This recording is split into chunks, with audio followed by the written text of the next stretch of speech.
Pagi ini lagi hujan, cuma saya lagi ingat bagaimana kebesaran kasih Tuhan. Terutama melihat dari apa yang dilakukan oleh seorang yang bernama Daud.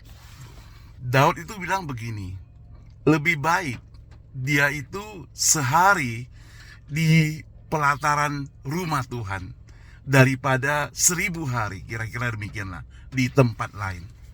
Itu di Mazmur 84. Nah, kalau kita perhatikan, waktu dia katakan lebih baik 1 hari diam di pelataran rumah Tuhan.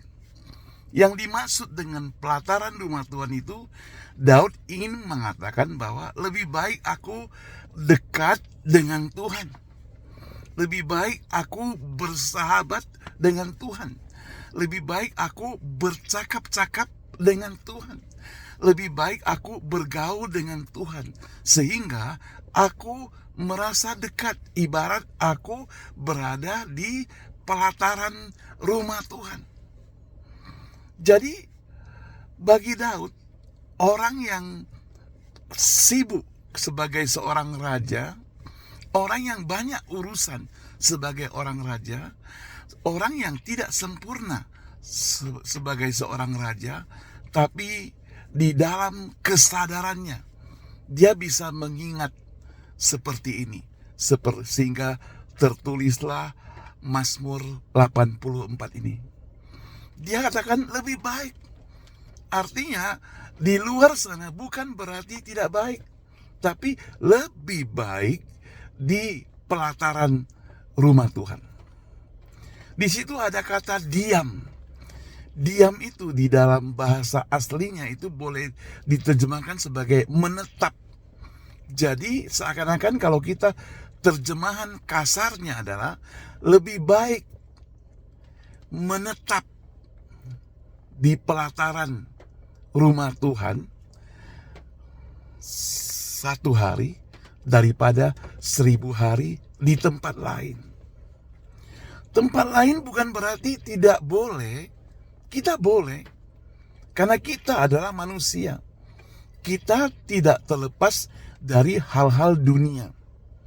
Banyak hal yang harus kita lakukan justru berhubungan dengan dunia.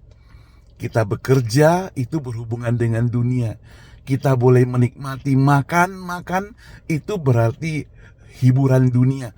Kita boleh menikmati istirahat, itu juga berarti di dunia ini. Kita boleh menikmati vacation, pergi jalan-jalan, bertemu teman, ada meeting, rapat, dan sebagainya. Itu semuanya merupakan hal-hal dunia. Apakah itu tidak baik? Baik, saudara. Selama tentu kita melakukannya sesuai dengan moral, sesuai dengan tingkah laku sebagai orang percaya. Di situ ada kejujuran, di situ ada kerendahan hati, di situ ada ketransparan di hadapan Tuhan. Tapi bagi Daud, Daud ingin katakan, itu semuanya kalau dibandingkan dengan dia diam sehari di rumah Tuhan, maka melebihi segala-galanya. Itu berarti hidup Daud itu melekat dengan Tuhan. Saya pikir dan saya percaya kita sebagai orang percaya, orang yang mengaku Kristus Yesus sebagai juru selamat, kita mesti hidup mempunyai pedoman seperti itu. Melekat, hidup bersama dengan Tuhan. Melekat, hidup dengan dekat dengan Tuhan. Melekat, hidup tidak terputus dari Tuhan.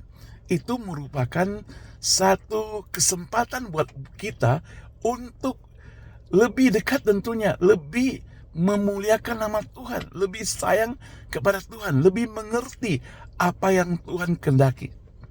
Seperti saya jelaskan bahwa orang yang dekat dengan Tuhan, dia tahu apa keinginan Tuhan. Dia tahu apa yang Tuhan sukai. Dia tahu apa yang Tuhan paling benci. Jadi orang yang hidupnya dekat, melekat dengan Tuhan, sudah pasti perbuatannya itu selalu memuliakan nama Tuhan. Apakah orang yang hidup melekat dengan Tuhan itu tidak boleh marah? Ini kan satu pertanyaan. Karena ada teman saya bilang begini, percuma orang itu dekat dengan Tuhan, tapi kok bisa sampai marah? Saudara, kita manusia itu punya emosi. Ketika kita hidup, kita punya perasaan. Kita mungkin bisa tersinggung. Kita tersinggung, kita mengalah, tersinggung, mengalah. Kita ditipu, mungkin kita mengalah. Tapi kalau perbuatan orang itu sudah melewati batas, saya percaya dan saya yakin tidak salah kalau kita marah selama kita tidak berbuat dosa. Kita marah bukan kepada orangnya. Kita marah terhadap perbuatannya. Kita marah terhadap tingkah lakunya. Kita marah terhadap dosanya. Kita bukan benci orangnya. Terhadap anak kita, terhadap menantu, cucu, dan sebagainya. Kadang kita mungkin bisa marah, tapi bukan membenci, tapi karena kita mengasihi. Ini letaknya perbedaan orang percaya. Jadi orang percaya ketika dia marah, dia mengasihi, dia marah bukan mau mencelakakan orang tersebut. Dia marah supaya orang tersebut berubah lebih baik. Dia marah supaya orang tersebut bisa menjadi standarnya lebih tinggi. Bukan malah dihina, dicemooh dan sebagainya. Saudara, beda dengan orang yang tidak percaya bukan? Kadang kita ketemukan di luar sana ada banyak orang marah, tambah benci, dan berniat jahat, ingin menghancurkan kehidupan kita. Nah, disitulah kita sebagai orang percaya tidak boleh melakukannya. Memang beberapa hari yang lalu ada seorang berkata, orang yang cukup terkenal berkata, dikatakan orang Kristen itu juga dituntut, diminta, diperintahkan untuk membunuh musuhnya. Tidak, saudara. Alkitab mencatat bahwa justru firman Tuhan mengajarkan orang percaya, orang Kristen, orang yang percaya pada Tuhan Yesus, dia harus mengasihi orang lain. Bahkan Alkitab mencatat mengasihi musuhnya. Nah, kalau kita sudah diajarkan untuk mengasihi musuh, bagaimana kita bisa membenci orang? Musuh saja dikasihi, berarti kita tidak punya musuh, saudara. Orang musuh dikasihi. Ya kan? Biasanya kan musuh itu dibenci. Di luar sana yang disebut musuh itu dibenci. Musuh itu perlu dimusnahkan. Musuh itu perlu dihancurkan. Tapi di dalam Tuhan sebagai orang percaya, musuh itu dikasihi. Makanya Tuhan Yesus di atas kayu salib dia katakan, ya Bapa, ampunilah mereka sebab mereka tidak tahu apa yang mereka perbuat. Waktu Musa dia dikata-katai oleh Miriam dan Harun, dia tidak benci walaupun Miriam akhirnya kena penyakit kusta, saudara. Dia tidak benci kepada Miriam. Dia tidak katakan, mampuslah kamu, kenapa ngomong aku, kenapa mulutmu kepo dan sebagainya. Dia tidak ngomong demikian, saudara. Dia tidak demikian. Tetapi apa yang dia lakukan, justru Musa berdoa. Dia katakan, ya Bapa, ya Allah, sembuhkanlah dia. Saudara, ini satu kebesaran hidup, kebesaran hati dari seorang yang bernama Musa. Ketika dia dicemooh, dia dihina, dia dikhianati, saudara, dia masih bisa berkata, ya Allah, sembuhkanlah dia. Dia tidak katakan, ya Allah, matikanlah dia, mampuslah dia, tidak. Nah, inilah letak perbedaan orang yang dekat dengan Tuhan. Lalu pertanyaannya, apakah orang yang dekat Tuhan tidak bisa berbuat salah, berdosa? Oh, bisa, saudara, karena iblis mengintai pagi, siang, malam. 24 jam, bahkan kalau bisa lebih dia intai. Sehingga, saudara, Daud yang punya kerinduan hidup di pelataran rumah Tuhan pun dia dapat berbuat dosa. Tetapi satu hal yang saya kagumi daripada Daud adalah Ketika Daud sadar akan dosa yang dia perbuat itu, maka dia mengaku, dia mohon pengampunan, dia bertobat, saudara. Lahirlah Mazmur 51, pertobatan daripada Daud itu. Nah, saudara yang saya kasih Tuhan, dimanapun Anda berada, saat ini kita sebagai manusia, memang kita punya kerinduan untuk hidup lebih baik. Lebih baik tidak cukup, tapi menjadi hidup yang lebih benar. Benar di hadapan Tuhan. Karena di luar sana banyak orang baik. Terus terang, mungkin Anda dan saya itu dibandingkan dengan tetangga itu bisa lebih baik.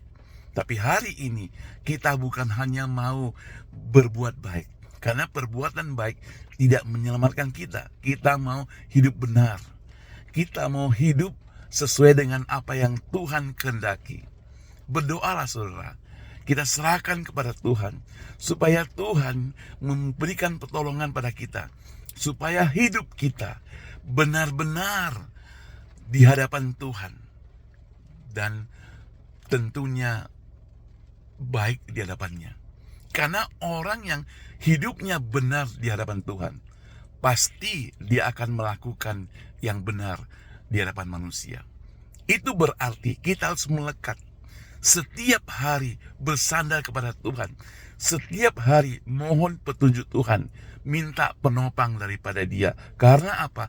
Karena sekali lagi iblis tidak tinggal diam. Dia bisa menggoda kita setiap saat.